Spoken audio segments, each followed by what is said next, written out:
James's Rest Cure.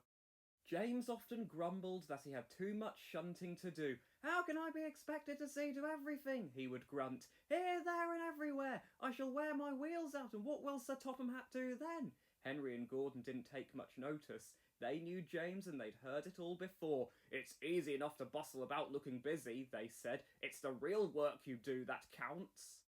One day, Edward was at the shed. While he was there, a message came saying that a train of trucks loaded with stone blocks was waiting at his own station. He was to fetch it and bring the trucks to the harbour for loading onto ships. James looked envious and Edward felt sorry for him. "Why don't you go and get the trucks?" he suggested. "It will be a change for you. I'll stay here and shunt in the yard." Their drivers agreed and James puffed away. This is nice, he said happily to himself as he sped along the rails. But it didn't stay nice for long. Trucks are dirty, rude things, always on the lookout for an engine they can be spiteful to. They had heard stories about James, and when they saw him backing towards them, they jeered loudly. "Look!" they cried rudely. "It's Bootlace James! Now we'll have some fun! Bootlace won't help today!" They laughed to each other and made a plan. Now, stone is heavy, so the load was bad enough without the trucks making it worse, but the trucks didn't care about that. They tried all sorts of tricks.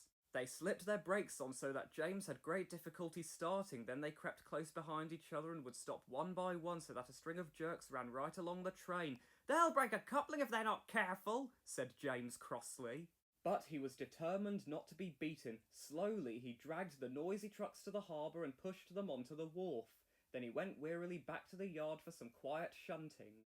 Well, chuckled Gordon. "Here's James come back after doing some proper work. I expect he needs a rest now." James pretended that he hadn't heard.